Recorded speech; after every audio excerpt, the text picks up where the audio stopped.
इस कहानी की शुरुआत होती है एक बहुत ही खूबसूरत और प्यारे से गांव से, जिसका नाम था यारों की बस्ती। जैसा नाम वैसी ही वहां की फिजा, दोस्ती, भाईचारा और मुस्कान से भरी हुई। इस गांव में सबके अपने अपने अच्छे दोस्त थे, जैसे अमित भाई का दोस्त अज्जू भाई, नारुतो का दोस्त सासुके, हिप हॉप का दोस्त सकुरा। लेकिन गांव के सबसे मशहूर और सबसे गहरे दोस्त थे रायस्टार और ज्ञान भाई। दोनों सिर्फ दोस्त नहीं, एक दूसरे के साथ रहने वाले भाई थे। गांव हमेशा हंसी खुशी से भरा रहता, लेकिन एक दिन सब बदल गया। सुबह के 10 बजे थे। गांव वाले हंसते खेलते अपने दिन की शुरुआत कर रहे थे। अचानक कुछ लोग खेलते खेलते बेहोश होकर जमीन पर गिर पड़े। धीरे धीरे ये हाल पूरा गांव का हो गया। रेस्टार भी वहीं था। वो भी ये सब देख ही रहा था कि अचानक उसके भी सिर में चक्कर आने लगा और वो भी बेहोश होकर गिर पड़ा। जब रायस्टार की आंखें खुली, वो हॉस्पिटल में था। आसपास देखा तो चारों तरफ गांव के लोगों की लाशें पड़ी थी। उसी वक्त उसकी नजर अमित भाई पर पड़ी, जो जोर जोर से रो रहा था। रायस्टार दौड़कर उसके पास गया और पूछा, ज्ञान भाई और अज्जू भाई कहाँ हैं? अमित भाई रोते हुए बोला, रायस्टार, वो अब इस दुनिया में नहीं रहे।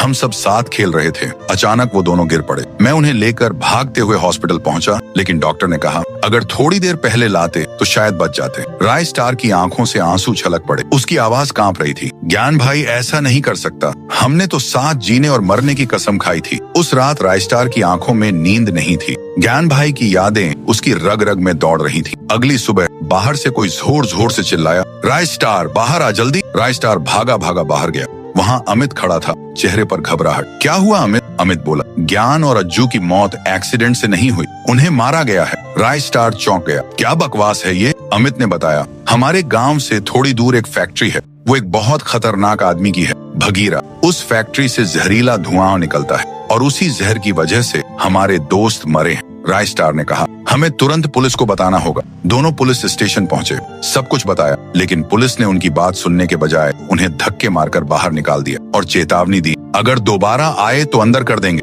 रेस्टार को अब सब समझ आ गया। पुलिस भी भगीरा से मिली हुई है। उसने ठान लिया, अब वो खुद जाकर भगीरा से मिलेगा। रात होते ही रायस्टार चुपचाप फैक्ट्री में घुस गया। जो उसने वहां देखा, उसने उसके होश उड़ा दी। भगीरा और उसके आदमी जहरीली चीजें गाड़ियों में भर रहे थे, शायद कहीं और बेचने के लिए। रायस्टार गुस्से से भगीरा के सामने पहुंचा और बोला, भगीरा, तुझे लगता है तू बच जाएगा? मेरे दोस्तों की मौत का बदला मैं तुझसे लेकर रहूंगा। भगीरा हंसते हुए बोला, तू बच्चा है मेरे सामने। रेस्टार ने तलवार निकाली और दौड़ पड़ा, लेकिन तभी पीछे से उसके सिर पर जोरदार वार हुआ। वो जमीन पर गिर पड़ा। जैसे ही उसने पीछे देखा, पीछे और कोई नहीं, उसके दोस्त अमित भाई और अज्जू भाई थे। तभी रायस्टार को सामने से कोई जानी पहचानी आवाज सुनाई देती है और जैसे ही वो सामने देखता है, उसकी आंखें फटी की फटी रह जाती हैं, क्योंकि वहां और कोई नहीं, उसका जिगरी दोस्त ज्ञान भाई खड़ा था।